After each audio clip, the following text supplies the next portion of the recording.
is not stopping for me. So you shelf whatever you are going through and you go on with life.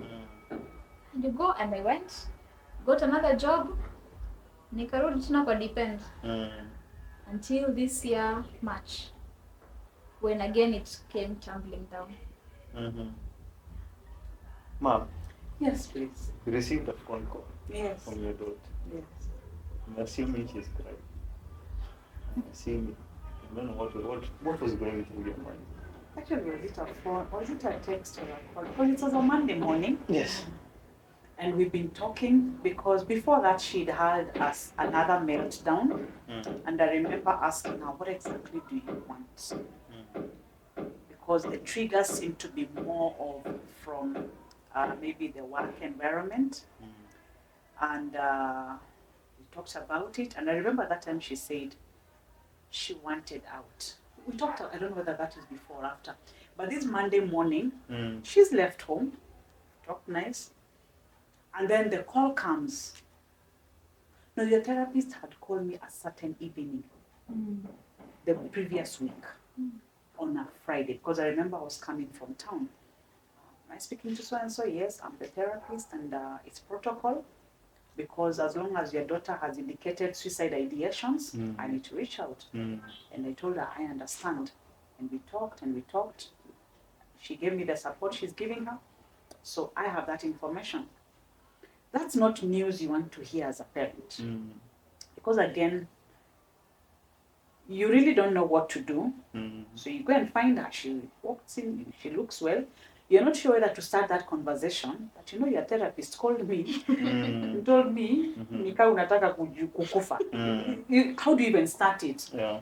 So I think the space that personally for us, I think has helped a bit is that she has a psychologist background and I also have it. So there are some things that we will, I think when I went into that space, I thank God, maybe God was preparing me for it, that I can understand when someone has suicide ideations. That they can be okay, they can be making supper, they can be cooking and serving us, but still they are not okay. So I think we had a weekend, I'm not sure whether we discussed it, but now this Monday is now when I'm being called. That, I think Shizano called me and she was just crying. And she just, I remember her telling me we are going, I'm not well, I've had a mental breakdown. Is that how we call it? Yeah, and you feel so helpless. Because worse, now at this point, even if I'm a mother, I still know what it means as a therapist. And sometimes you wonder, have I failed? Did I not see it? As a Christian, you wonder, have I failed? Did I not pray enough? As a mother, you wonder, did I fail? Did I not? But then again, one thing that she keeps reminding me, it's not about me, it's about her. That is not become very easy. So I remember just asking, are you safe? Are you with someone? And I think the supervisor called and we are taking her to hospital. So I was like, keep me updated. And remaining calm in those moments is one of the worst, because I'll be very honest. When I get such calls, I rarely pray. Because if I pray, maybe nitakuwa natetesha God. So I'm just like, God, take it over. You know my thoughts are your words. And I'm happy because they were very supportive at work. They took her all the way. She got medication, got diagnosis, and came home. So here is your daughter. She's at home.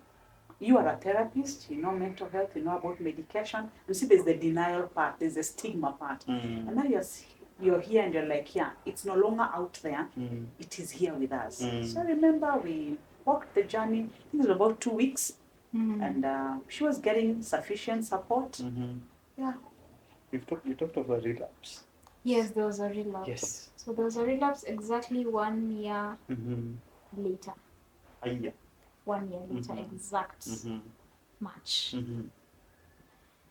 This time I've moved out, life is good, I have the job of my dreams. Finally. Everything was turning up. Everything was just turning around. Yeah.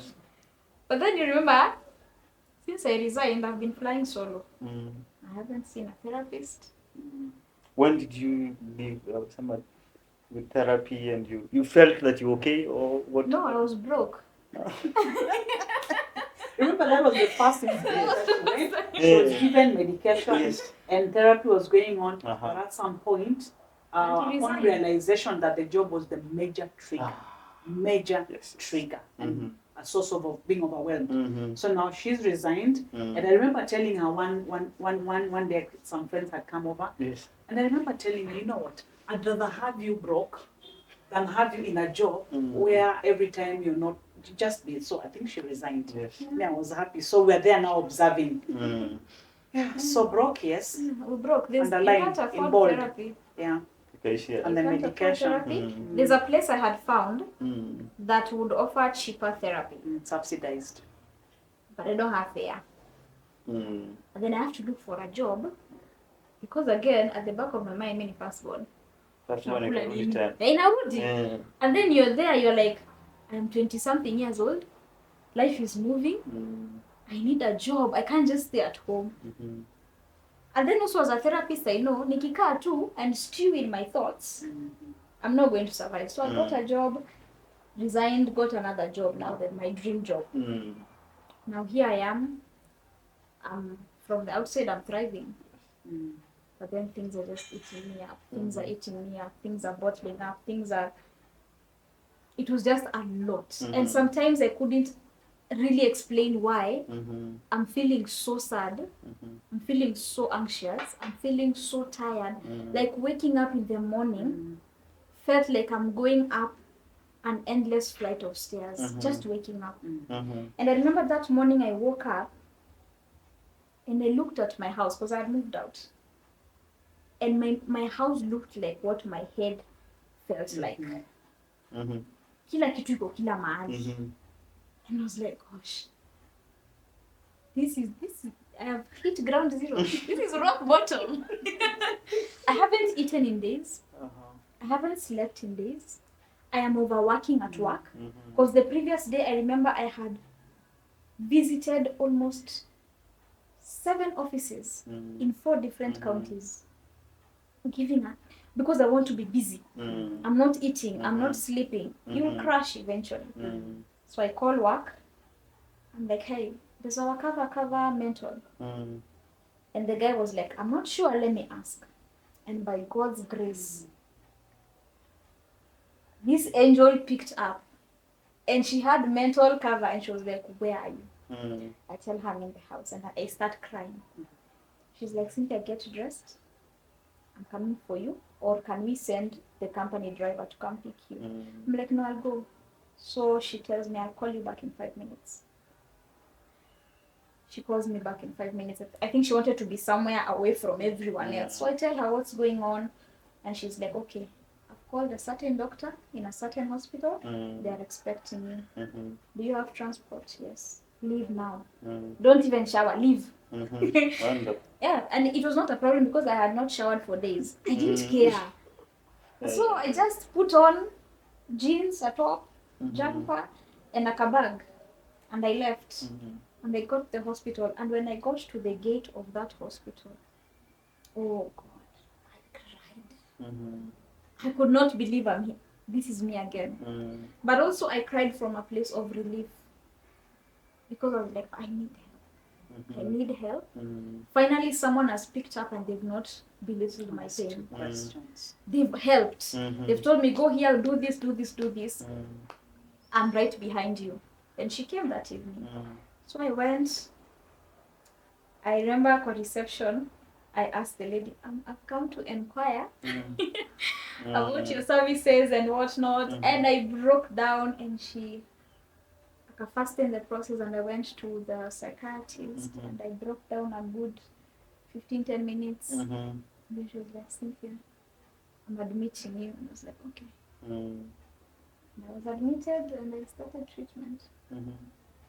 There's medication and also... Medication, yeah, because I was in hospital for a week. So it was medication, therapy, and just, she told me, you're overwhelmed. And I need to keep you here away from everything else. Everything and everyone.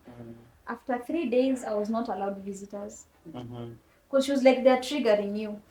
Because they come, you're asking them, na mlikula jana? Mko poa? Dada First ko. go. First come syndrome. You're wired. Mm. And especially for my nephew, is he okay? Mm. You know, is this, is this, is this. Mm. So my doctor was like, no more visitors for you. Mm. I was like, okay, I agree. Yeah. Yeah. And I'm trying to look at it. Let's put it counselors.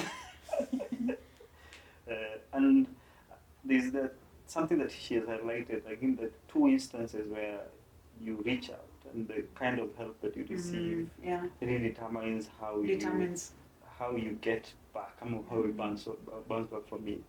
Like what are the skills? I think maybe even in our circles. Maybe friends, for some. for someone who is watching, maybe someone has reached out to you, Yeah. and it can be from a point of naivety also. As I say, for us Christians, we can say,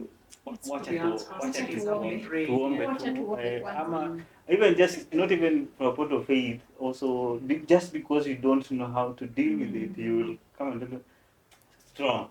It's Strong strong. boss. I'm here for you. It happens.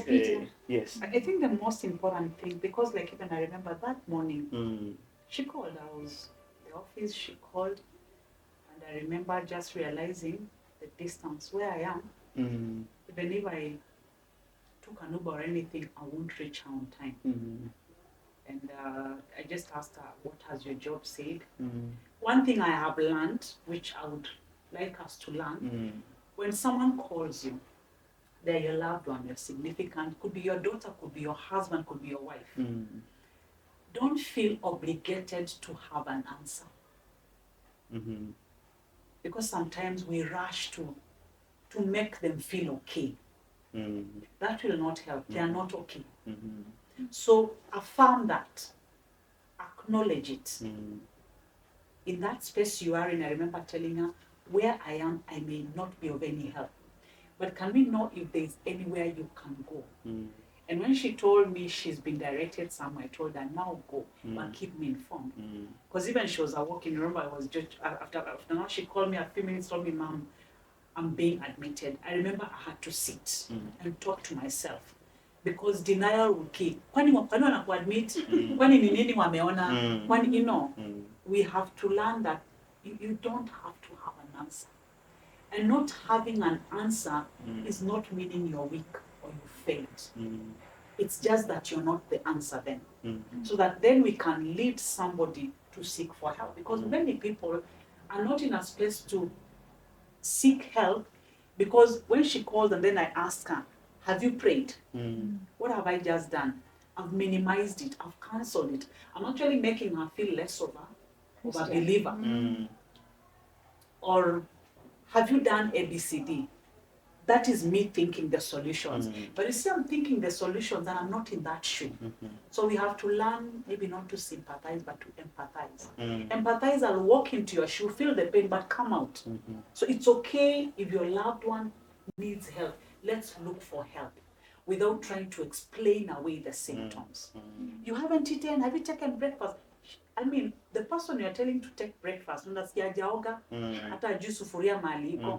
and she's moved up, because I remember even when she was moving out, it was a struggle, and I had to sit still and give her the space to be. Because one of the denial symptoms would have been to tell her not to move out, continue living here, so that I'm feeling the protector. Parents, we don't have to be protectors. We don't have to have the solution. Let the person direct them. If possible, walk them there. Let them be assisted. Because sometimes I know as parents, we feel like we're the psychologists of the year. Do this, giving out their answers. But it's not easy. Personally, like I say, for me, it's not been easy trying to identify when I'm in denial and when I'm minimizing her symptoms. Because minimizing is one of the things we do subconsciously. How do we minimize? When like, si hata fulani alikuwa hivyo juzi, lakini alienda na amesaidika. Hata tulienda kwa kanisa akaomba. I am talking this as a believer, knowing the miracles we've also experienced. But then again, my people perish for lack of knowledge. We would be perishing if we don't want them to go seek help. Because now after she called me, she told me I've been admitted. I remember I was doing something that was so critical. It was being waited for. And she told me, Mom, it's okay. Don't even come today. You come tomorrow. And because I am now not in denial and I'm happy because I even realized, Nikienda, what am I going to do? Yeah. I just told her, imagine you go, relax. And even by the time alikuwa naambua sipata wa visitors, I had told you, we are becoming your triggers. So I wasn't shocked when you were called and told, just let her be. So it's not easy, but it's a space we have to come to. So that many people can come out and realize that it's okay that they are not okay, and that we can usher them to where they can get help. Yeah. And even on that part, I remember when I texted my mom, now mkiwa kwa gari naenda, the first thing I told her, Mom, don't cry. This has nothing to do with you. This is not a reflection on your parenting. Yes. This is not a reflection on Dad's parenting. This is my journey and this is where I am. And I texted my dad. I was like, Dad, I'm not okay. I'm going to the hospital. So I was texting people, I'm not okay. Wale wenye najua sitaambia nianze kulia. You know? Because I'm in the matatu, my eyes are swollen. Because I felt I need to own this journey. I need to get well for me, not for anyone else. Hapa sasa firstborn ikaisha. This is for me because I know if I continue like this, this is not healthy. So when I was going to hospital, I was going for me. I was like, I don't want to live like this anymore. I need help. I don't know what's wrong. Gun to my head. That day, forget, ungenuza what's wrong. I didn't know. I was just feeling like, mwesi tu umenyeshewa tu unasikia. Have you ever just woken up on the wrong side of the bed? Venye tu unasianga Get on the under the bed. But unasianga tu sijui aje. That's how I was feeling. Yeah, so I texted my parents. I was like, this is not a reflection on your parenting. This is just my journey. I am a human being. I have struggles, and right now I am struggling. And how is life of recovery? I know it never ends. I think it's a process of recovering, of living it. And I know there will be triggers. What has this journey taught you in just recovering and all this? It's been one relieving. I feel relieved. I feel like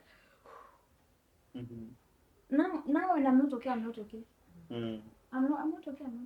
I don't feel the need to pretend to be okay anymore. It feels like I've come out. You know, someone can come out. It feels like it feels like I've come out. I'm not hiding. Under the guise of I'm good, I'm winning. So there are good days, there are bad days.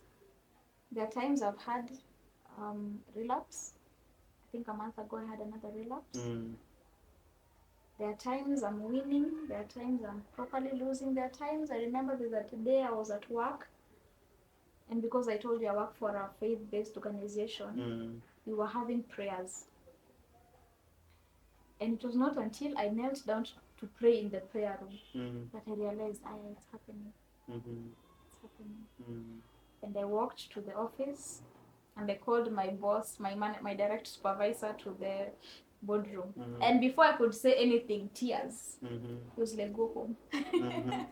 Just go home. So sometimes I have some hard days, especially if maybe a certain medication is not working as it should, because I've had change of medication twice. And when the change of medication happens, I feel like I'm starting all over again.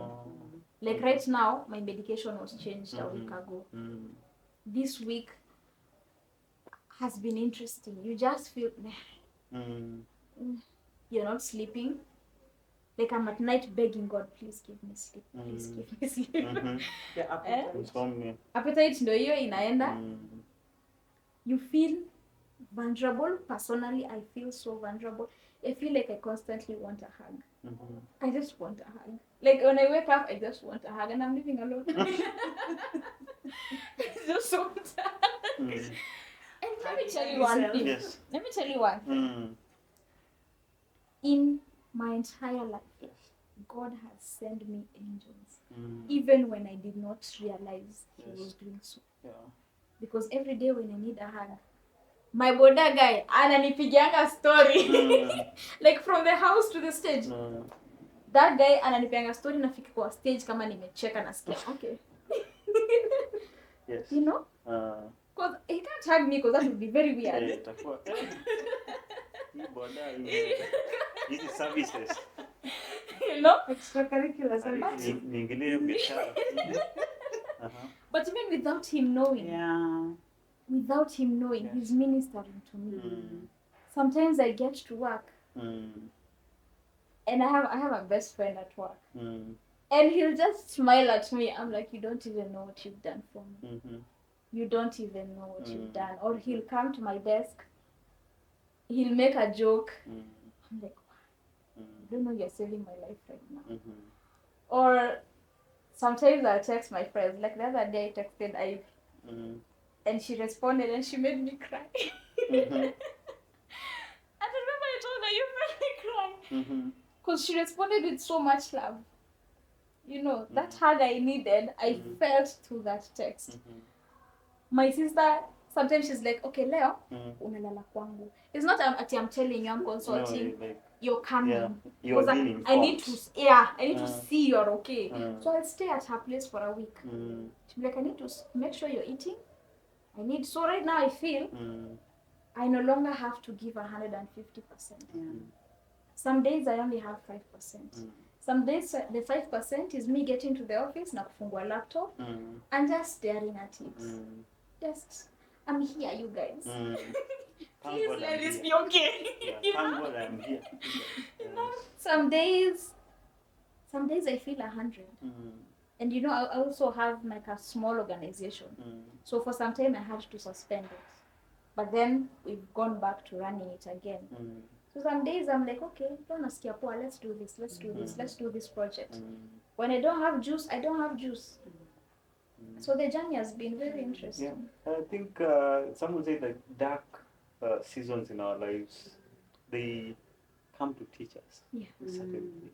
And I think for the mom now, for the mom, I think the things that you've learned through a lot, through the experience, maybe 1, 2, 3 things that I take home for someone who is out there, like things that you've learned that you love that someone else would have known, that will help someone who is maybe, anaona, my daughter has just resigned and I don't know what is happening. Well, hautaki kazi. There are certain comments that I think it comes out of just being parents and maybe or African, just being African. Yeah, just being African. We don't know all these things, and we are like this depression. What is depression? We have never heard of it.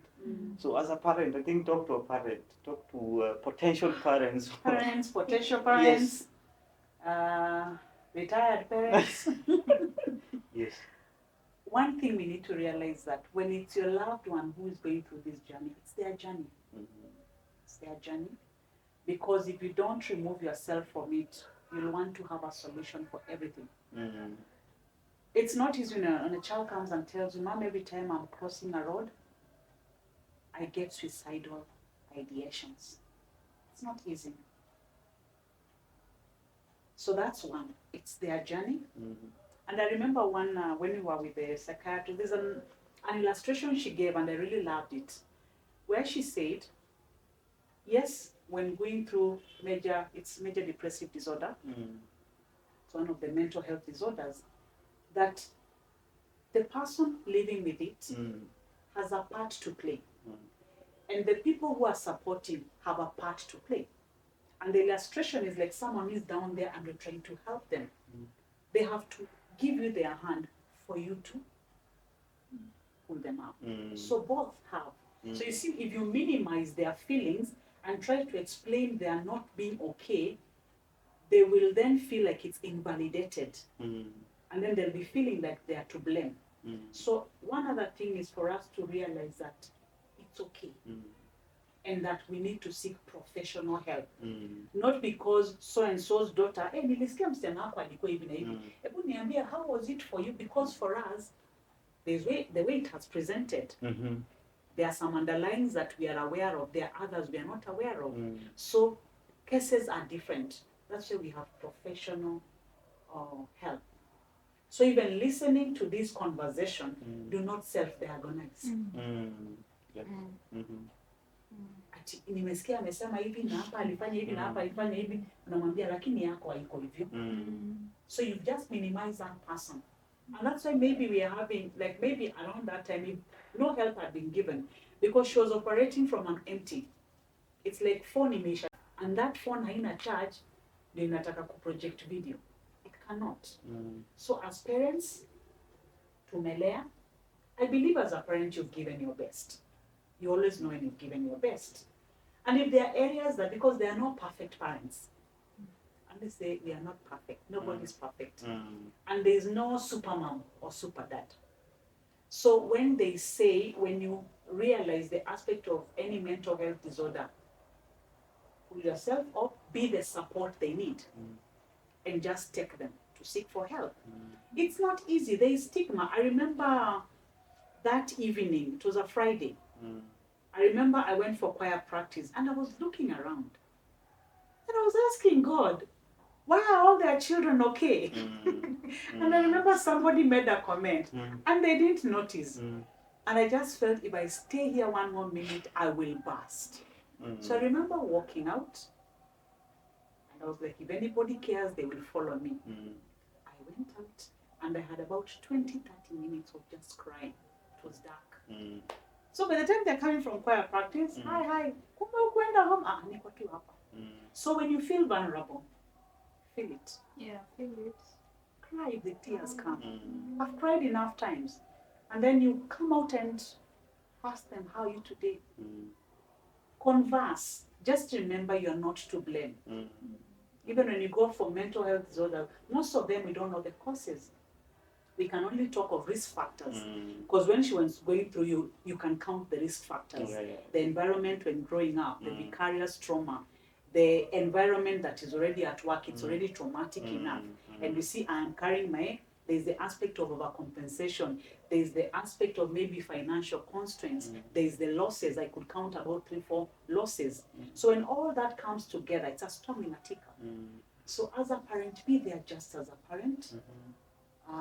Yeah, I don't know what else I can say I have learned. I think we have a question from the audience. Yes. Kuna watu leo. I'm just wondering how you have dry eyes.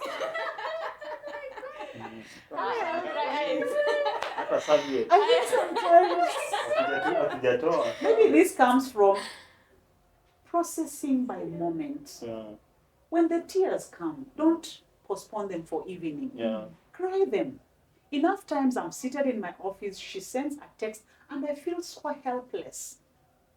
And I respond to the best of my ability, and what I can't, I refer her to her therapist. And then I sit with my serviettes, and I use them. One by one, I use them. And I finish and I wash my face. So when you don't bottle up, when it keeps going out, I think it's a space that I've also accepted. A lot of us parents, we are in denial. One, because of the stigma. Mulisikia mtoto wa fulani, hata anakunywa madawa. And I like asking, when I put medication here for diabetes, and I put medication for a chronic cough, and I put medication for depression, or others even have schizophrenia, others have bipolar, all those can be diagnosed. Which medication will look like it has stigma? Sometimes the thought is here.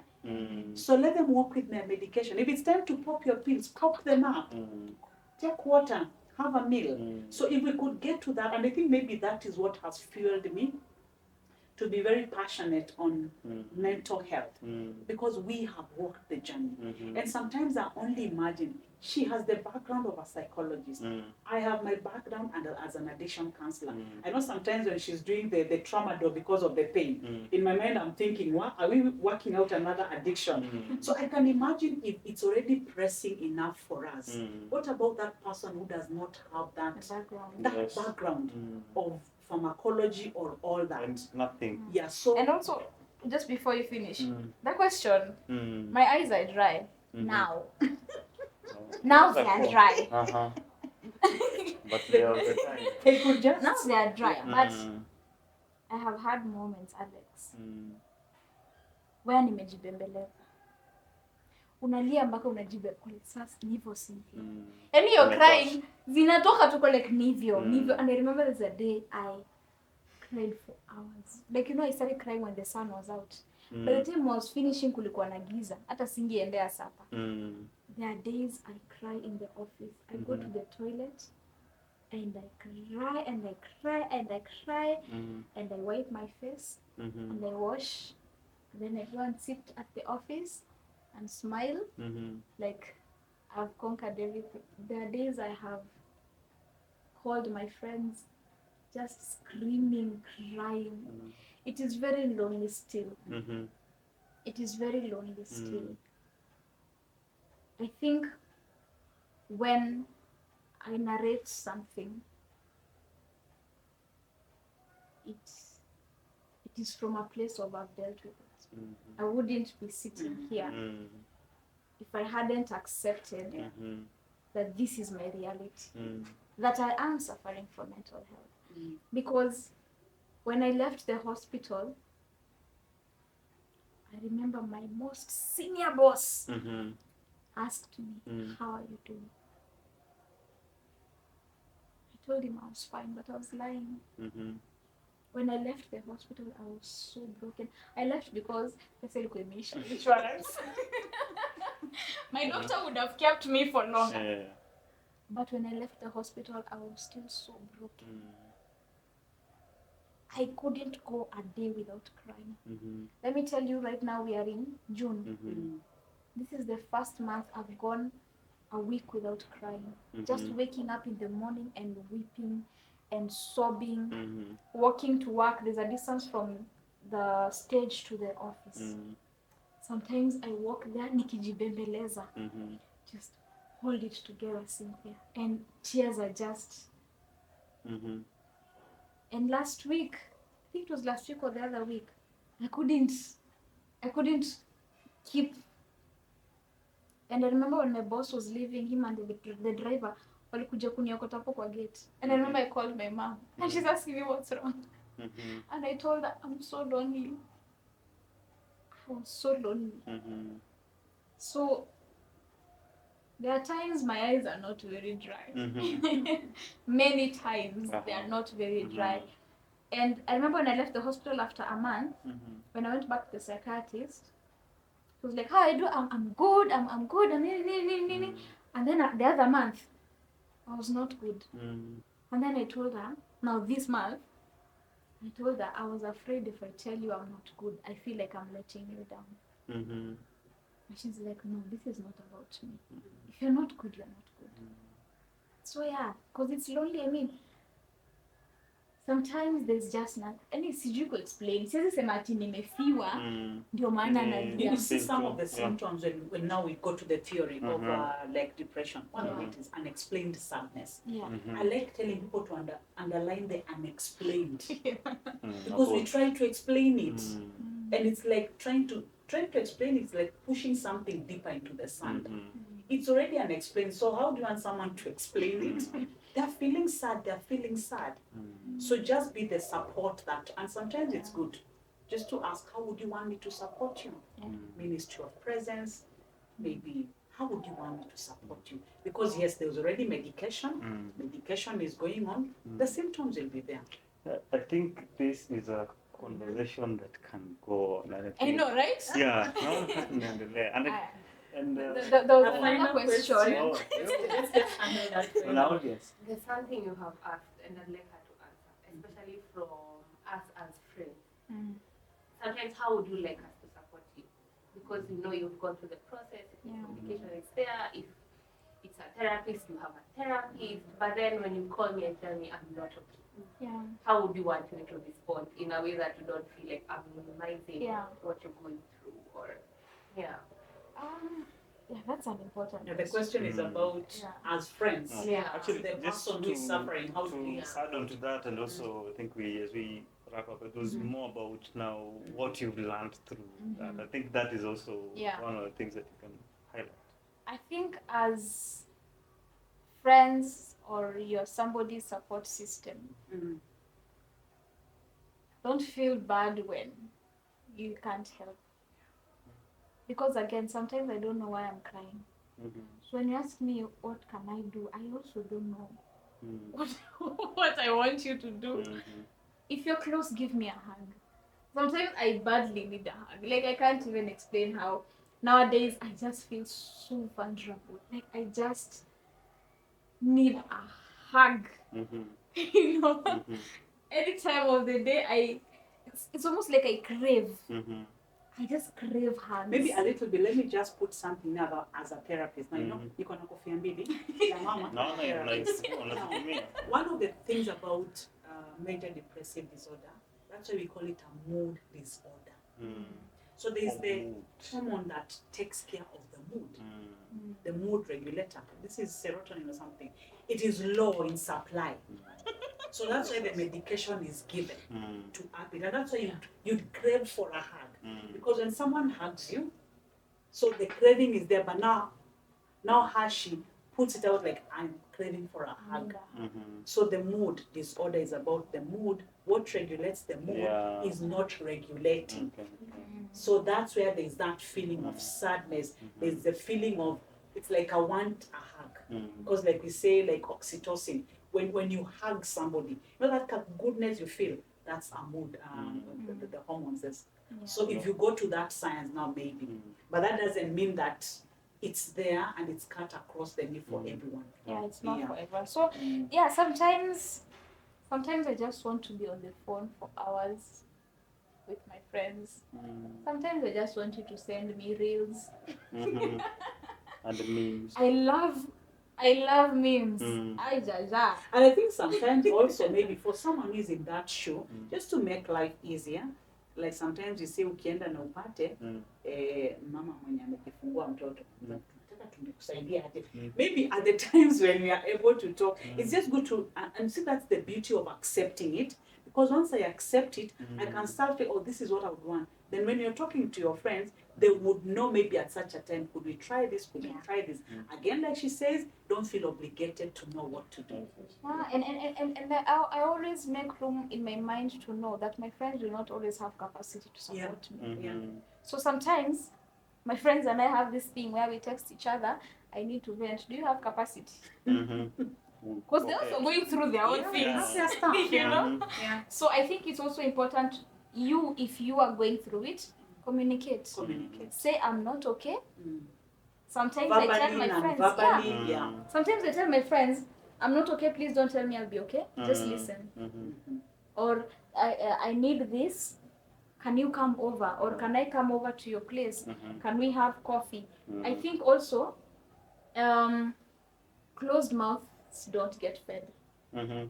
People will never know what you're going through until you let them in. So I have to be able to say, hey, I'm feeling this way. Can you show up for me? And they do. You'd be surprised at how people show up. When I was admitted, people flew from other places to come see me. And it's, oh my God, I can't even. Let me just shout out. Just shout out to my community of friends. You guys spoil me. You guys, wow. Only, may you never know the pain I have known. Because my community shows up. It doesn't matter where they are. Like even when I had COVID, they came. Tunakufa pamoja. They came to the hospital. Against all advice, they came. So I'm really grateful to my community. Ivy, Shiko, Diana, Helen, Wangare, Mkowengi, Mungai, Mule, all of you guys have really shown up for me. And all the others that I've not mentioned, Boy, ni wengi. I have so much love in my life. My friends, my family, my father. My father is very traditional. So when he sends you link about something he thought would help you, you feel, or he has researched something on endometriosis or on depression, and he sends it, and I feel so wow. My whole family, big shout out. My sister, my brother, my nephew. He does not even know how much he heals me just by giggling over the phone. You know, my auntie, my namesake, that woman. My auntie, thank you. Mm. You know yourself. Mhm. Yeah, so shout out to everyone who's come through. My psychiatrist, strangers, Mhm. strangers in the car who ask you, "Are you okay?" Mm. Huh? My boda guy. Hey, Joab. Tumesahau boda guy. What? Joab. Eh, Joab sometimes will call me and be like, "Awendi kazi leo?" mm. Personalized. Anaona pia kwani client anapotea. Yes. You know, so I'm really thankful for everyone who has allowed God to use them. Mhm. For my church community Mhm. who call me and pray with me. There's a time they were fasting on my behalf. Mhm. So thank you so much for everyone. Everyone, if you have my number, Mm. Yes. let me just say that. Yeah. If you have my number, Niko hapa. I am grateful Yeah. that you're in my life because in one way or another, you have been a part of me being here. I'm so grateful. Guys, this conversation, I think it's a platform just to create awareness. That it's okay to not be okay. Yeah, it's okay not to be okay. And I think one thing that I'm taking out of this, I think it's good to have a community. Yeah. I think in those times where you feel so helpless, I'm feeling sad for men out here who maybe they're lacking communities, people who are really authentic to them. Please, before we get to that place of darkness, it's good to just look for people, look for friends, and be intentional in making communities where we can reach out, we can communicate. This conversation is one of those places that we would love for you to be a community of. Come, let's have that conversation. I think we'll put out also some numbers of counselors or people who you can reach out to. Please don't die alone. Yes. Thank you so much Talk for it out. watching. I think before you finish, let me just say, as a mother, Yes. because when she is going through it, there's her journey and there's my journey. Yes. So I think personally, I just want to applaud her just for even going through, taking ownership of it, and even deciding to just come and speak. Thank you. To encourage a young person out there, because many people think depression is for old people. Just a young person out there going through it. Yeah. Thank you very much. It's not easy. I told her she's a champion. Akasema simsimite. It's not easy. So this is a champion. thank you very much. This is a bold move to come and just share your story. Yeah. Mom, you so opening much. up. This is a family. You're opening up your family not to the easy, world. So we really appreciate you. And we have good moments where we laugh. Yeah, it's not Yeah. always We gloom. make noise. So sikia kulia tunalia. Sikia kucheka tunacheka. Tunacheka And we pia. thank God. Yes. God has come through. Yeah, He's very faithful. So I hope that please, if you would want, this is a family, you want to, if you and your parents, if this is possible, to have such relationships. Yes, there will be a longer process of There are getting to mountains. this. Oh, and the mountains are. And I think you've actually linked, maybe we'll talk about it next time, about just mom relationships and also dads and Oh, yeah, sons. because it has to grow Yes, healthy. And just to aunties get and guardians. yeah, and just guardians, yeah. how can we create in creating communities? How can we also have a community within ourselves? Yeah, true. Because sometimes nowadays we are hearing so many stories of imeanzia huko now someone is killing the other. See huko nje is no longer robbers. The deaths are actually happening in our household. So thank you so much. Thank you. Till we meet again. See you soon. Bye bye. See you soon. Bye.